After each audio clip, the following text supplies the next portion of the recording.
We have to make a decision as ordinary working people that we must organize for a political, economic, and social alternative. The limits of this planet are the limits also of capitalism. This is World to Win, bringing you the latest news and analysis from a socialist perspective. This is a far, far more serious crisis. Tens of thousands of people are going out to protest every week. There's a lot to do, and we have a world to win.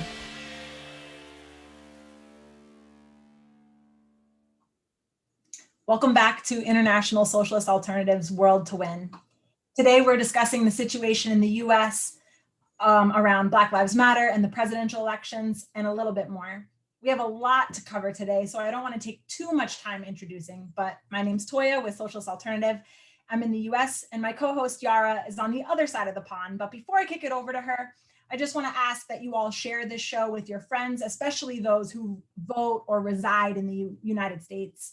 People are genuinely questioning what they should do in November about the elections. I know all my friends are texting me, asking me, who do I vote for? And so this discussion may help answer some of those questions. I'm gonna pass it along to Yara, and I look forward to all your comments and questions. Hi, thank you, Toya. And I think even if you're outside of the US, this is all around the world, all over the news, all very interested to hear what people have to say today. And I think we've got two perfect speakers to hear from about this. We've got Brian from Minneapolis. Hi, Brian. And we've got Erin from the Bay Area. Hello. Both are from our newest section, Socialist Alternative. So I'm sure we're all really looking forward to hearing from their experience. And as Toya said, we have a lot to cover. So let's get going. So I think everyone's heard that 2 weeks ago in Kenosha in Wisconsin, an unarmed Black man named Jacob Blake was shot 7 times in the back during an arrest in front of his children. He didn't die, but he suffered serious injuries, including becoming paralyzed from the waist down. And his father reported that he was handcuffed to his hospital bed. Now, Brian, can you tell us a little bit about what happened there, and also the protests that followed, and obviously how it connects to the Black Lives Matter movement overall? Yeah, so what we've seen this year is, by many accounts, the biggest protest in the history of this country. And that's despite the fact that we're obviously living through a global pandemic. After George Floyd was murdered, it was not just the scale of the protests, but the level of support across US society for the Black Lives Matter struggle. One poll showed that more people approved of the burning down of the police station in Minneapolis than approved of Trump or of Joe Biden. But we've seen is, despite the level of protests and the support for them, that this has not fixed the problem. In fact, racist police terror and right-wing vigilante murder have gotten worse since the uprising. And this shows that more needs to be done. There's been a lull in protests after the attempted murder of Jacob Blake and the right-wing vigilante violence against protesters. We've seen that there have been new demonstrations, but not on the scale that there was previously. And I think that what this shows is the need for organization, the need for program, in short, the need for a way forward for the Black Lives Matter movement, because without that, the protesters will get exhausted. The mass of people that support the demonstrations will want stability, and that leaves room for a right-wing backlash. But what it shows is the need for organization and the need for a way forward, clear demands that can be fought around and won by the Black Lives Matter movement and the wider working class. Thank you, Brian. I think these are some really good points, and I want to talk a little bit about the white vigilante, vigilantes that you were starting to talk about a little bit. So I think it's unsurprising, but still shocking in a lot of ways to see what's been going on in the past few weeks with the rise of white vigilantes working with police as well, and trying to suppress the protests. And I think it's really eye-opening to see kind of like an illustration of the role of the state in the oppression of working class people and people of color specifically. I think one of the most striking portrayals of this was the case of the 17-year-old Blue Lives Matter activist and ex-police cadet Kyle Rittenhouse, who crossed state lines with his AR-15 to attend a protest as a vigilante. and then proceeded to shoot 3 people, killing 2 of them. And I think this entire horrific shooting was caught on film, where you can really see clearly Rittenhouse trying to surrender to police, but in response, the police didn't arrest him. They just moved past him, and he was only arrested the following day. I think this is particularly jarring in the context of the protest that this happened in. It was a protest against police brutality, against an unarmed man who was shot so aggressively, and then compare it to a white boy who did the same thing, who was armed and who did way more than anything and wasn't even arrested when he surrendered himself. So I think, Erin, I want to hear a little bit about this from you. How do you explain the rise in white vigilantes and the case of Carl Rittenhouse specifically? Yeah, thanks, Sarah. Like you said, this is kind of a right-wing kid, seems to be from a right-wing family. And, being part of this right-wing kind of militia group that was in Kenosha, ostensibly to help keep law and order and protect local businesses, puts puts people like this, like Kyle Rittenhouse, on the right side of not exactly the law, but on the right side of law enforcement. And it's, contrasts horribly, of course, with the treatment, like you were talking about, of Jacob Blake. But also, we can look back a few years at, the murder of Tamir Rice, who's a 12-year-old Black child in Ohio, who was holding a toy gun in a park. And cops were called for whatever reason, and he was shot within seconds of the cops arriving there. And there's other cases. There's a very similar case of a 14-year-old kid, a Hispanic kid who was shot to death in Santa Rosa, which is not too far from where I live. And there was those videos that were widely shared of the cops saying, "Hey, thanks guys, for being here," talking to the white vigilantes in Kenosha and offering them water and all the rest of it. And of course, they're armed vigilantes. It wasn't even legal for Kyle Rittenhouse, being 17 years old, to be in possession of a gun, of an AR-15 on the street. And yet, he was thanked for his participation in there. So I think what and in terms of not only was he not arrested that night, as protesters were pointing out him, saying, there's the shooter, but he was also arrested in his home state of Illinois, which is, it's not too far from Kenosha. And actually there's significance to that, and he's continuing to be held in Illinois, where he's held in a youth facility, which is likely to be a lot cushier than an adult facility. And in Wisconsin, that's one of the few states in the country where 17-year-olds are automatically tried as adults. They're basically treated as adults, from the get-go, if they're arrested. So by keeping him in Illinois, he's getting more favorable treatment, because of being this right-wing vigilante that's obviously working to some degree together with the police and the state apparatus. But yeah, I think that Trump was really able to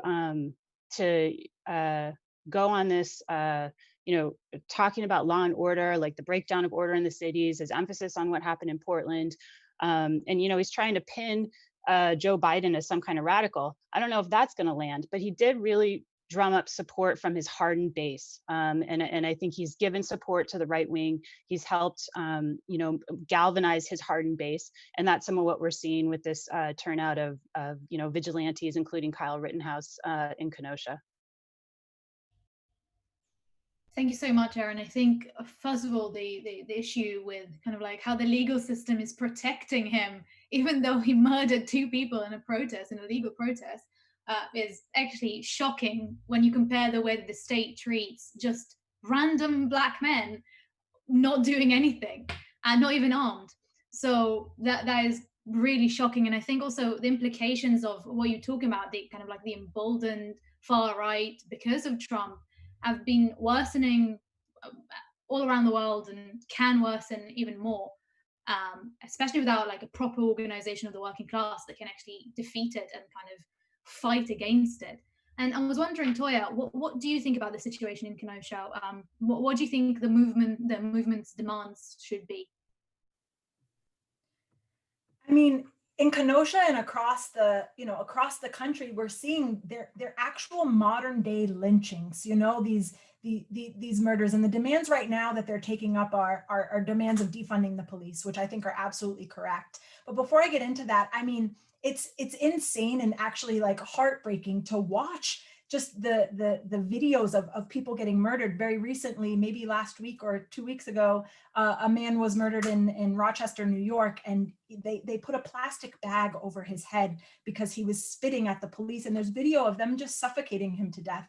He was naked and mental distress, and it's insane that we're seeing these things, passed on the internet as if it's justified by these police officers. So when you see the videos of this boy Kyle with the gun and his hands up in the air walking past the police, it's not just regular squad cars. These are tanks. These are tanks in Kenosha, Wisconsin. I mean, I've never heard of Kenosha, Wisconsin. And that doesn't, I mean, it's like, what does this random town in Wisconsin need tanks for? And so the demand of defunding the police, I think, is absolutely crucial. But there is a discussion that's being had among the American working class about, if we defund the police, who is going to protect us? But we see time and time again that the police can stop crimes and can stop violence from happening without lethal force. And we see the differences between how they address white people versus how they address Black people. I think another thing we can't forget is Breonna Taylor's case, which is still looming overhead. More and more is being exposed about what happened to her. If people remember, she was the woman who was shot dead in her sleep. She was a hospital worker treating COVID patients, and the police barged into her house with a no-knock warrant. Again, just super militarized situation, quote unquote, looking for drugs. The officers have not been charged, but the movement is doing a great job of keeping her name alive. But on another note, we saw an unprecedented event of professional athletes going on strike after Jacob Blake was murdered. We have Bruce here, who sent us a video talking about this. He recently wrote an article called "Black Lives Matter Takes the Court, Sports on Strike." Let's hear from Bruce. Hey, thanks for having me. Yeah, I want to talk a little bit about what happened last week in professional sports, as it was a significant escalation of action in the fight for racial justice. So in response to the shooting in Kenosha on August 26th, the men's basketball team in the NBA, the Milwaukee Bucks, decided that they weren't going to play their game that day versus the Orlando Magic. It was a playoff game. It immediately made huge headlines, kind of an unprecedented thing. And it caught fire across the league. There were 2 other playoff games scheduled that day, and the players on those teams decided they weren't going to play either. Then it caught fire across other professional sports leagues, women's basketball, pro baseball, hockey, football, soccer. They all had either games or practices canceled in solidarity with the actions started by the Milwaukee Bucks.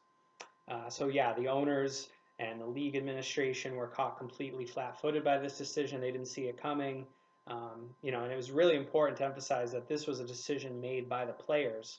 That the leagues tried to make it seem quickly after that it was a collective decision that they made, and players were quick to push back and say, no, we made this decision. Fix your narrative. Obviously, the corporate media quickly tried to call it a boycott, not a strike. But it was, in fact, a wildcat strike, since it's illegal for players to strike. It's written into their contract that they can't. Players have already, in the NBA at least, have already been kind of on edge, being put down into this bubble in Orlando. Team owners obviously did not want to lose profits as a result of the pandemic, so they made this decision to finish out the season by putting all these players down into this one bubble in Orlando, away from their friends and family. And, that's adding another element to this strike. Now, the NBA, relative to other sports leagues, has led the way on social justice. They write Black Lives Matter on their courts, and they're allowed to put these league approved slogans, social justice slogans on players' jerseys, but these quickly have been revealed to be empty symbolism. As Jaylen Brown noted, he's a local star here in Boston for the Boston Celtics, talking about how this incrementalism, where they're stringing players along and citizens along, making it seem like things are going to change, but that nothing's changing. Another element to this, of course, is the fact that NBA owners are primarily white, players are primarily black, so it's very unlikely that owners are more concerned about racial justice than they are their own profits. So this is really important because August 26th, funnily enough, was exactly 4 years to the day that Colin Kaepernick did his peaceful protest where he kneeled before an NFL game for the national anthem. And consciousness, when that first happened, was quite negative. People heavily were against what Kaepernick did, but there was a poll released a couple days after the Milwaukee Bucks strike, and people were heavily in favor for it. There were 57% people that said they agreed and they supported the players' action to only 28% that were against. So other people will come in and talk about what ended up happening with the strike and the elements that were involved to get players back on the court. But it's important to note that in the past 4 years, since this sports and political movement has aligned, that consciousness has moved broadly in favor of the players that are speaking out in favor of racial justice and social justice. And yeah.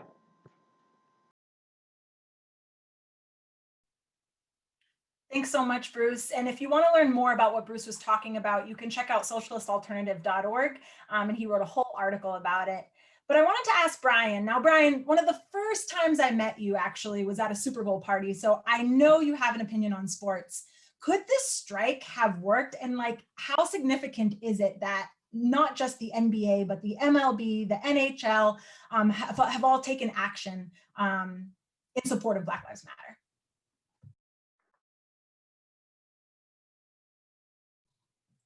You're still muted, Brian. I think it's incredibly important. And as Bruce got into, shows broader lessons about the society. How many of us would want to watch the owners play basketball? Nobody. This was something that millions of people were aware of. They couldn't be hidden in the media, and it was action being taken by people. And this could point the way forward for not only Black Lives Matter, but for the whole host of situations we face with mass unemployment, with environmental degradation, etc. Nobody wants to see the owners play basketball, and we know the heads of pharmaceutical companies, the heads of insurance companies cannot treat the sick. We know that working class people are the ones that make the world run, and that's why this example needed to be stopped by the ruling class, these athletes taking action. And so what they did, they're not gonna treat LeBron James the same way they treat Jacob Blake. They can't shoot LeBron James 7 times in the back, right?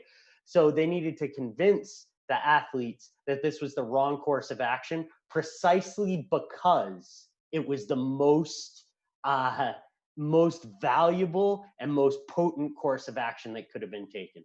So what did they do? They sent in people with authority to talk to the basketball players with the most authority, some of the most talented basketball players like Chris Paul, like LeBron James. And who'd they send in to talk to them? It was Michael Jordan, who's a billionaire partially because of sweatshops around the world, and it was Barack Obama. How many times have we seen Barack Obama speak out against Trump's deportations, speak out against right-wing vigilante violence in a high-profile way, lend his voice to the movements that are necessary for PPE, for instance, for workers across the country? Not very much. Where have we seen Barack Obama come out of hiding? It was to stop this strike, and it was to stop the Bernie Sanders campaign by getting other prominent corporate Democrats to drop out of the race and hand things to Joe Biden. And I think this shows Obama's role out of office, because a lot of people want to prettify, because of how bad it is now with Trump, prettify what he was like in office as well. And there is a certain contrast there between him and Trump. in terms of the way he makes people feel, the way he speaks, etc. But we see his role right now. And we also see that the ruling class really needed to bring out the big guns to convince basketball players not to go on strike because of how important the example they were setting could have been for the movement. Thanks, Brian. And we'll get in a little bit later about the role that the Democrats, are playing right now. I mean, professional athletes, of course, are, they're millionaires. As you mentioned, Michael Jordan became a billionaire, not because of basketball, but because of his sneakers. They're extremely, extremely well paid. But like it was mentioned, they're the ones that are putting their bodies on the line, playing basketball. And then these owners of these teams are sitting, racking in the money. And so it's definitely significant that the people who are the ones making the money took a stand. But Yara, I wanted to ask your opinion. Is that the role of, celebrities and athletes in society? Me Too is a movement that got popularized with Hollywood actresses. What role basically can celebrities, actresses, actors, athletes play in a fight for a more socially just world? Yeah, I think we've seen this quite a lot recently, actually. Like we've seen rich, famous people speaking up, and obviously it can have some really good impact. Like you mentioned, the Me Too movement got popular through Hollywood actresses, but I think our society kind of idolizes these people. So a lot of times when people speak out about these things, it can help with more mobilization, and of course, kind of like advertising, getting the word out there. But we can't forget, like Brian said, like you said, Toya, we can't forget that the vast majority of these celebrities we're talking about are not working class. They live in mansions, they have clout that a normal working class person wouldn't have. And it's good that we talk about these issues, but it can sometimes, I think, feel very cynical and disingenuous to a lot of people. And I think I think the main example that pops to my mind is at the start of the pandemic, there was this rendition to Imagine by John Lennon that was organized by Wonder Woman actress Gal Gadot, and featuring some of like the most famous A-listers in the world. You had like Natalie Portman, Jimmy Fallon, and that video clearly stank of that, and we're all in this together lie that the ruling class was trying to sell us, still trying to sell us now, but especially at the start of this pandemic. But it caused a Twitter storm of people that were correctly pointing out the contradiction between these disgustingly rich celebrities who can not only afford the medical care if they contracted coronavirus, but could also afford paying for the tests that are so expensive and so hard to get. And not to mention the fact that they could quarantine happily in their huge mansions, while most working class people had to squeeze into small flats with their families while still having to pay the rent with their reduced or even no income at all because of the pandemic. So I think that's even before the pandemic ends and leaves behind the long-term consequences of it for working people. So obviously this is just an example, but a very it just shows the very problematic way that celebrities have taken on social issues. But I think the rule generally stands and it can apply to a lot more of these kind of like lip service sort of standing out for a cause that celebrities and rich people do. And that includes, speeches at award ceremonies, includes those heartfelt tweets, anything of that sort. And I think that's why this strike was so incredibly important, because that is a way that celebrities and athletes can help. And that is through rallying support for action and getting labor organizations and working class movements to support, to be together and to take further action.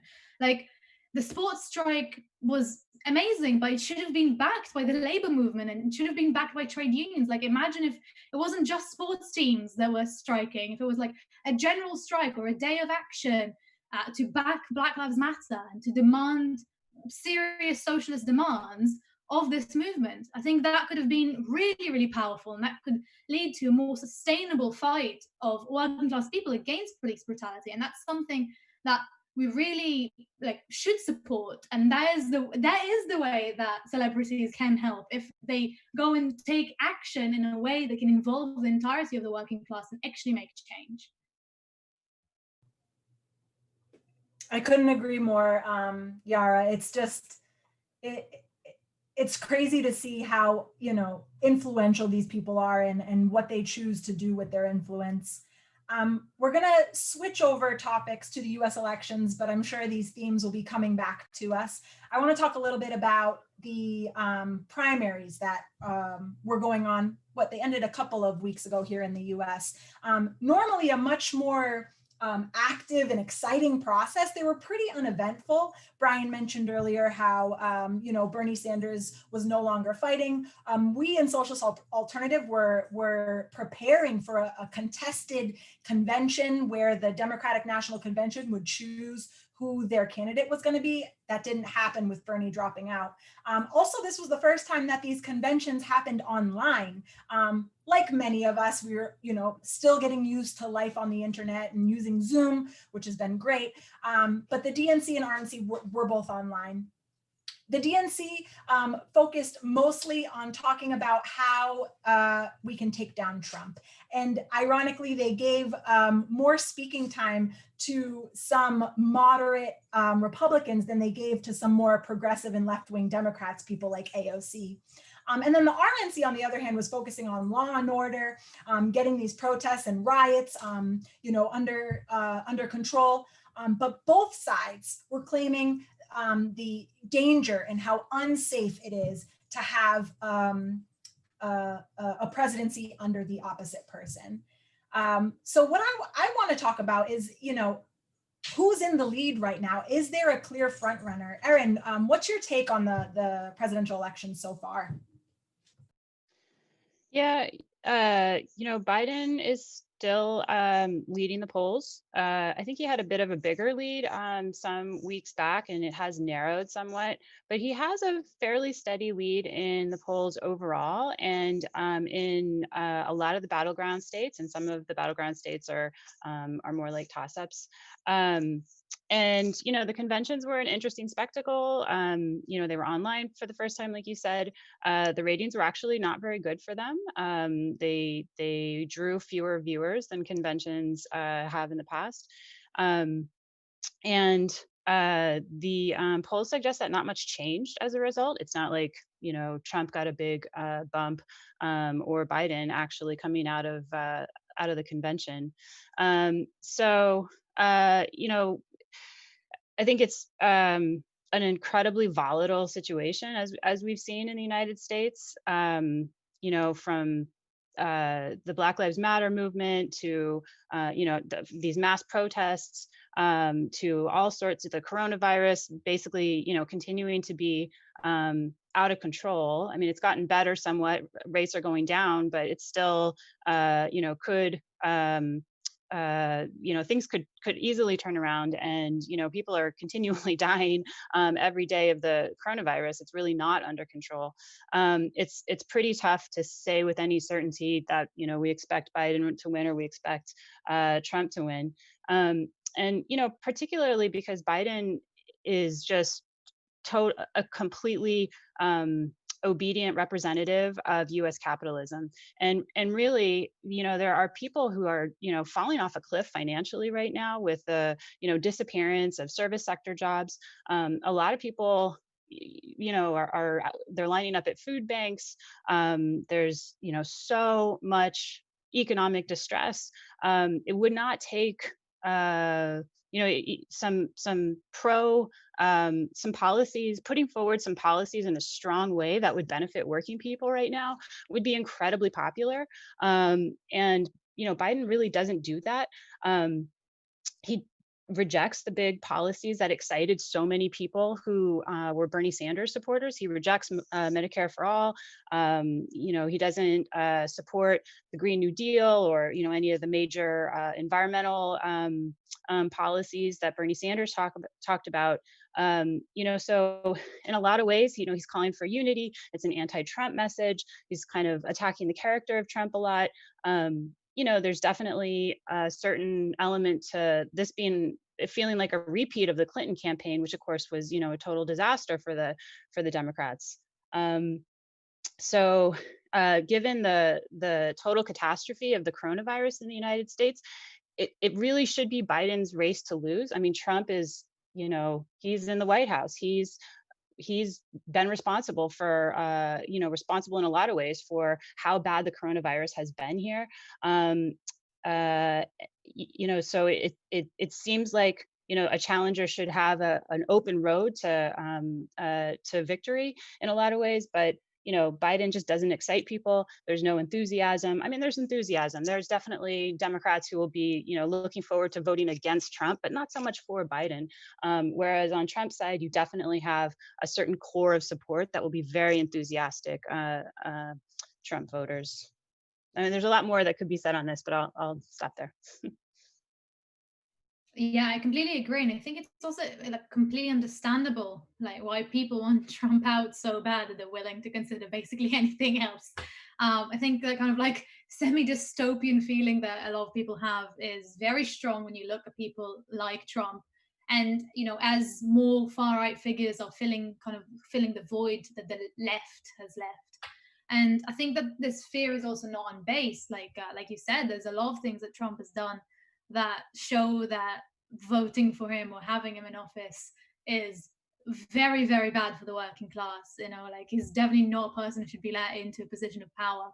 And it's not just because of his track record of sexual violence and him as a person, but it's also about the impact that he's actually had in American politics, but also global politics, where you had like the travel bans, the immigration, all of those issues we talk about with the environment, and of course, raising the confidence of the far right, like we've discussed a little bit before, and kind of the attacks on public institutions as well. And we can talk about all of the horrible things that Trump has done for a while, but I think the question is whether Biden is better. And I think you kind of talked about it a little bit, Aaron.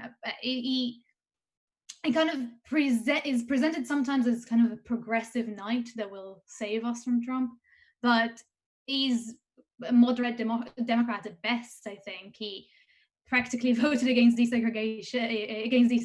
He voted in favor of states to be able to ban abortion, and he even helped write the crime bill in the 90s. That was one of the key contributors to mass incarceration in the US today.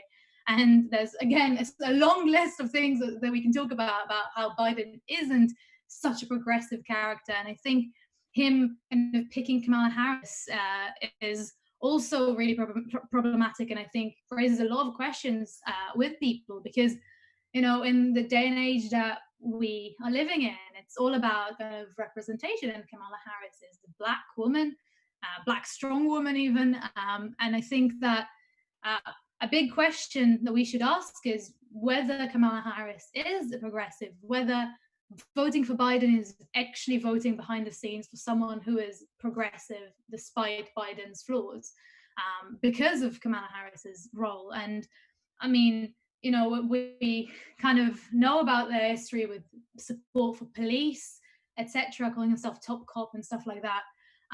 So I think I wanted to ask Brian, what do you think about this? First of all, what do you think about Kamala Harris? Is she the alternative that we need?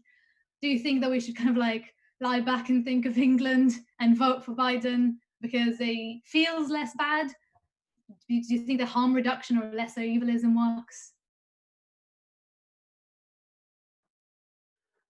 Yeah, just on Kamala Harris, I think the media really whipped up tried to whip up the idea of the importance of a Black woman being proposed for the first time by any major party for any executive office for the vice presidency. And this is important in a way, in that it's an indication of how much attitudes have changed, where this is seen as a plus because of people wanting an end to racism, an end to sexism, an end to discrimination. But that's not what would be delivered with Harris, with Biden in the White House. As you mentioned, Harris has a long-standing record bragging about being the top cop, but also, like Biden, was an architect of some of the most repressive laws and practices in law enforcement in the state, in the repressive apparatus of capitalism. Things like arresting parents for their kids being truant, and then a whole host of horrific comments dehumanizing poor single mothers and their children. And so I think there's that record, but there's also looking forward.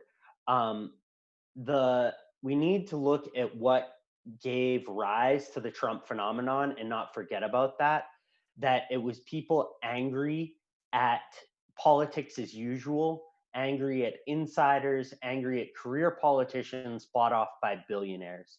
And this is what's led to the polarization in US society overall. And that polarization will not go away with corporate Democrats in office. In fact, it'll get worse because of the crisis that they're overseeing.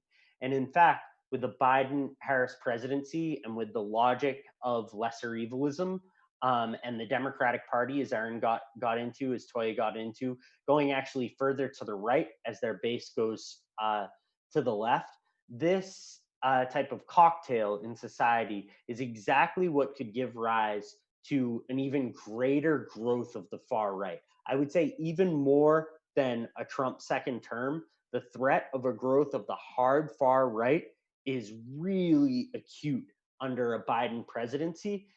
And Harris, it's worth noting, Kamala Harris, when she's announced as the VP pick, this has not improved Biden's poll numbers. And Aaron talked about this, that actually the race is narrowing. That's because for all the media tried to whip up, a lot of people see through it. In the primaries, Kamala Harris did not get a strong vote out of, that's actually giving her a lot more credit than she deserves for how weak her campaign was.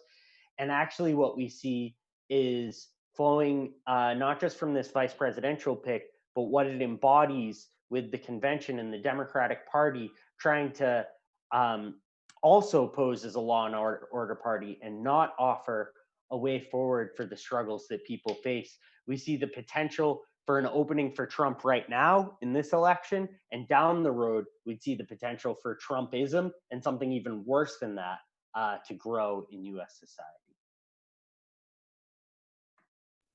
Thanks so much, Brian. And yeah, I mean, talking especially to my mother's generation about Kamala Harris, it's really hard to speak about not wanting to vote for her, to people who grew up during the civil rights movement, and to see a Black woman, a woman from, immigrant parents, to be in, the second highest seat in the world.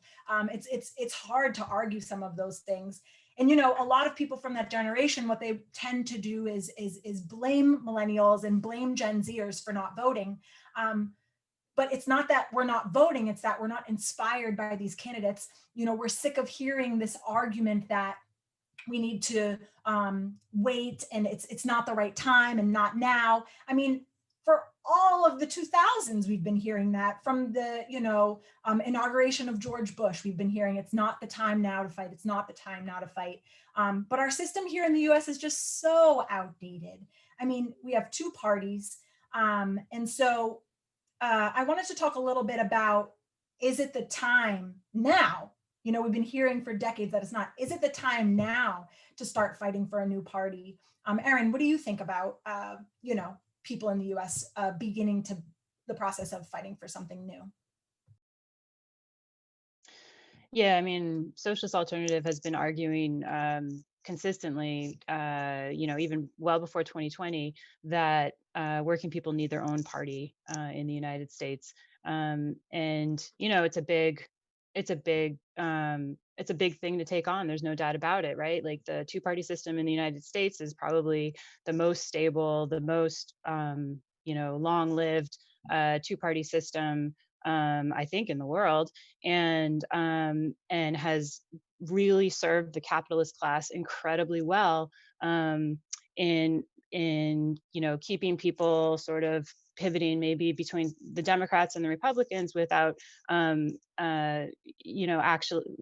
and preventing or helping to prevent people from organizing on their actual class basis, where now I think there's been just a steady loss of legitimacy of the political establishment in general over the last many years. And I think now with the coronavirus, that process has really accelerated, where people just see the absolute bankruptcy of the political system, where neither party really has been able to get the virus under control. Our kids are all distance learning. It's it's tough right now in the United States for working people, even folks who still have their job. They're juggling childcare and all the rest of it.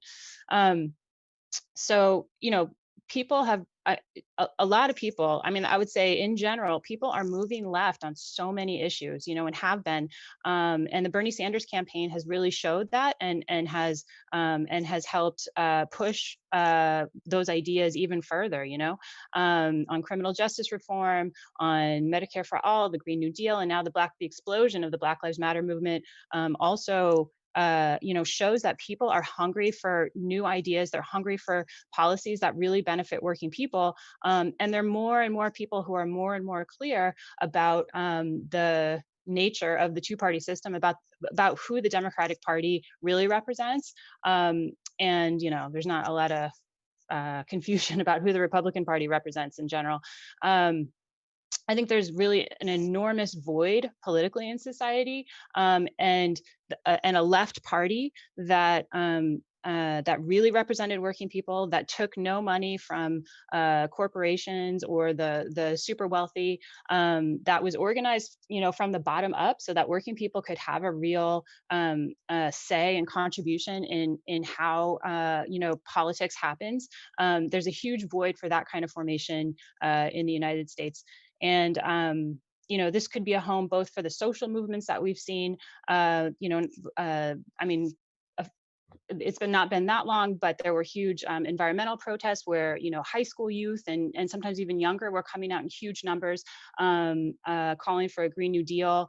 There's we've talked about Black Lives Matter, obviously. There's the women's movement. The Me Too movement is a little bit complex, but clearly working class women need a place to fight for women's rights, against sexual abuse on the job and elsewhere, where they're not going to get sold out like they were by the Democrats, essentially. So there's a huge need for a new party, and Socialist Alternative's position for this election is that we don't have a new party. We don't have a candidate. Bernie Sanders drops out and is, putting his full support behind Joe Biden, who, as we've all talked about, just doesn't have any answer. He does not solve any of the problems that are facing working class people in the United States. In any kind of fundamental way, and he represents big business, the big corporations, and he always has.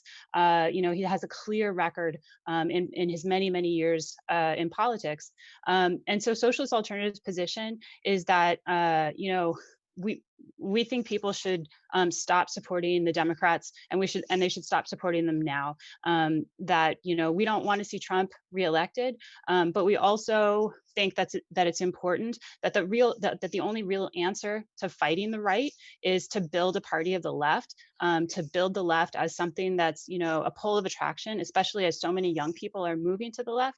And so our position is that we're calling for a vote for Howie Hawkins, who's the Green Party candidate in this upcoming election, who has a real pro-worker program. And we feel that as he's got the best campaign and program of any independent candidate who's running, that working people should support independent politics, essentially, and stop supporting like the failed policies of lesser evilism that haven't worked for working people election after election after election. Thanks, Erin. You said this term lesser evilism, and we talk about this a lot. I know at my workplace, I constantly hear, well, you got to vote for Biden because we got to get rid of Trump. And, we've talked throughout this whole show about how Trump has been terrible. He's emboldened the far right. His policies are terrible for working people. But Brian, help me out a little. When I'm at work and my coworkers, are trying to convince my friends to vote for Joe Biden, what can I say to them?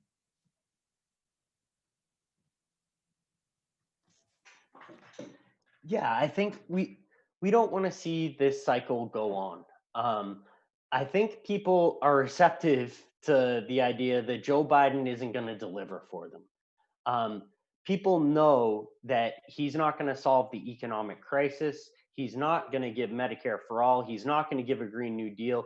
He doesn't stand for any of those working class policies that could actually cut across the far right. I think we should be sympathetic to folks who are raising this. Of course, we don't want to see 4 more years of a Trump administration and everything that brings. But the question is, what would happen under a Biden presidency? Not only would he not deliver, but we'd see that political polarization in society increase in a big way. In one way, it would pose opportunities for the left, but not inside the Democratic Party. It's because the Democratic Party would be thoroughly exposed for what they are, which is a tool of the billionaire class that is looted and that has hoarded cash on the backs of the misery of the coronavirus pandemic. So the thing is, the polarization would also be there, as I mentioned before, on the right wing. And Trump didn't come from nowhere. Trump came from the disappointment of the Democrats being in power for 8 years. And as a blow against the political establishment, we could see that get worse under a Biden presidency.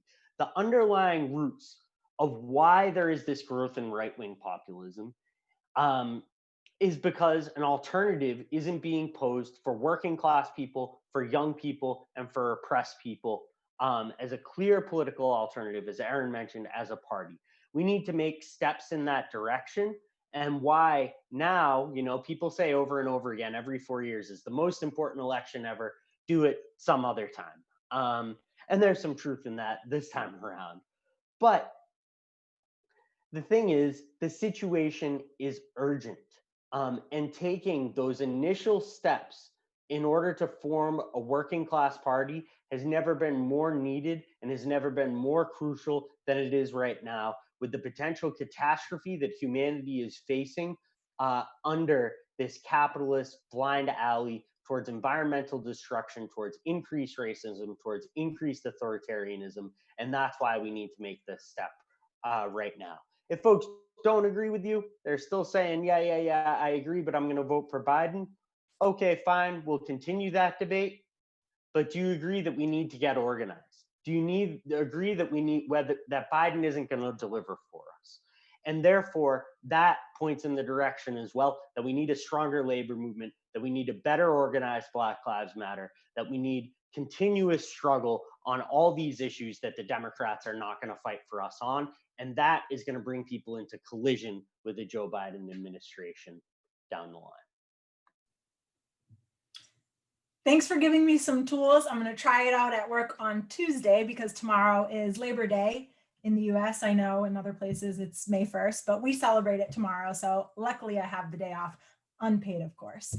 But all of this discussion is dependent on the actual votes, right? And we're seeing attack after attack on the way in which we vote, whether it be the closing down of polling stations or the controversy that's happening with the Postal Service. So we have Tyler, who works for the United States Postal Service, who's gonna update us on what's going on there.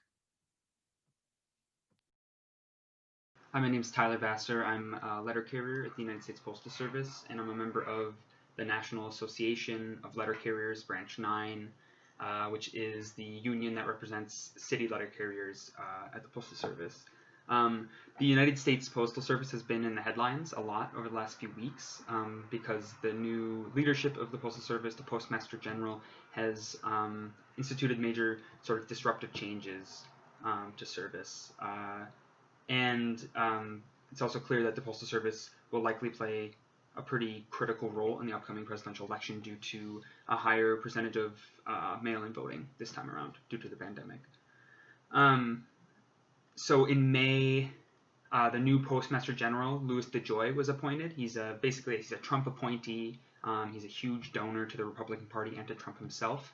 And before I get into him a little bit, just to give a little bit of background, in 2018, the Trump administration commissioned a study on the Postal Service to look into a sustainable path forward for financially. And basically the study came away just saying the only way to save the Postal Service is to privatize the Postal Service, raise prices, and attack the wages and benefits of the workers, meaning going after the unions. And so this is the context in which DeJoy is appointed, and he's appointed to carry out a political role, which is to undermine the Postal Service and make it look like it's not functioning, and then make the case for privatization off of that, a classic in the neoliberal playbook. So how does this affect the election? Overall, like I said, the attacks are to make it look like the Postal Service doesn't function so that they can justify further attacks in the future. The goal overall is not to just disrupt the election. That's part of it. But the overall goal is privatization long term.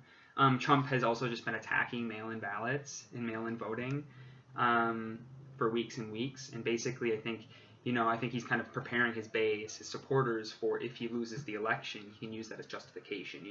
He came out saying the only way I can lose this election is if there's fraud, and that will happen through mail-in voting, is what he's saying.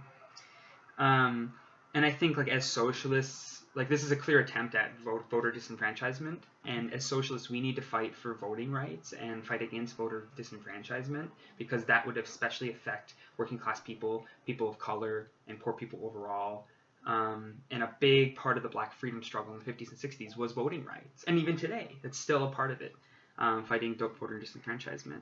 So there have been years of attacks on the United States Postal Service, and it all started really in 2006 with the Postal Accountability and Enhancement Act, which was passed with bipartisan support. That was both Democrats and Republicans that supported it, and sponsored the legislation. And the major thing that was in there was called a pre-funding mandate, and it forced the Postal Service to fully fund retirement health care benefits 75 years into the future. And so that's billions of dollars, and it immediately kind of messed up the Postal Service's finances.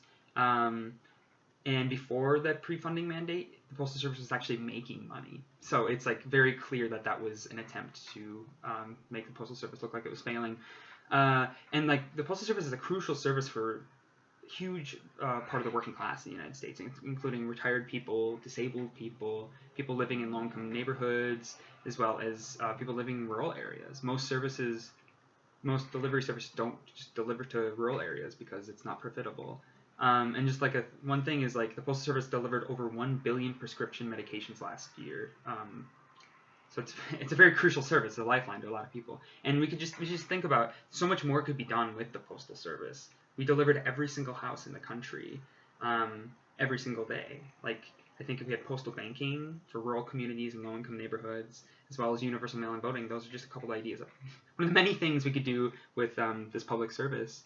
So then to talk about socialist alternative members at the Postal Service, that work at the Postal Service and the postal unions.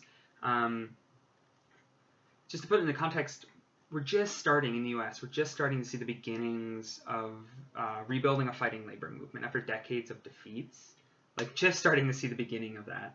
And as socialists in our unions, we need to be looking for any way to connect our coworkers, our union brothers and sisters, to any existing struggle. And so, we're always, I think, should look for ways to connect people and build a fight back against privatization. But sometimes, what happened this summer, is you don't always choose. Things happen, and we need to orient to them and orient the workplace to them, our coworkers and stuff.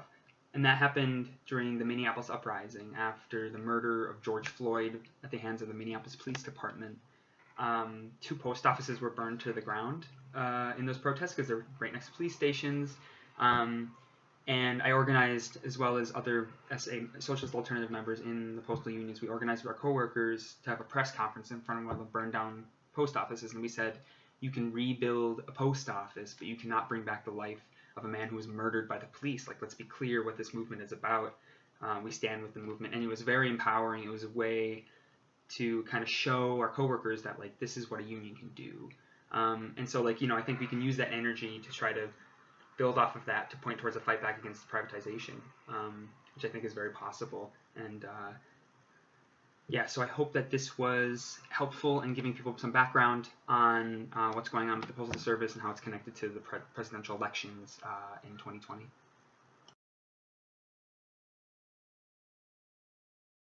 Thank you. This is a really interesting report. And we will definitely need to continue to follow the developments of the Postal Service.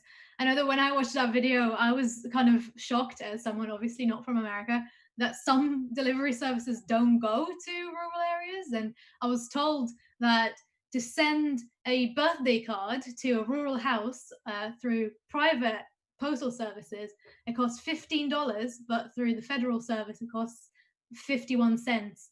So not even $1, and I find it crazy. I mean, I'm hoping that people watching not from America are finding it as shocking as me. So really, really important that that service keeps on being public and keeps on providing the services that are needed, and especially in the context of an election and voting and postal voting. It's super important, and I think that issue of how we vote and who is allowed to vote has obviously always been an issue that the working class had to fight for. And I think the far right internationally are trying to make it as hard as possible for the opposition to vote. So we have to fight back. And if we're talking about the question of the far right, I think it's really pertinent globally.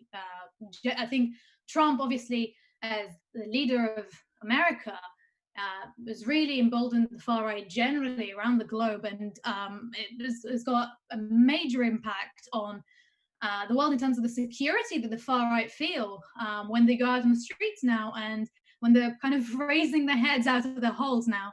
And, like, for example, we can see the anti-COVID protests in the US. They've spread across the globe, with people protesting in Ireland, in the UK, in Germany, and so on, loads of different places. And I think it would be wrong to say that the protesters are all fascists or all far right, but the far right was able to kind of build on the incompetence of capitalist governments when dealing with this pandemic, kind of feed the hate and the conspiracy theories into those movements, and doing it in a semi-concealed manner as well. So a lot of people wouldn't necessarily call themselves far right or see those protests as far right, but they are being co-opted by it. Obviously, the whole question of COVID is really contentious in those circles anyway. And we always need to fight for the safety and the health of the working class.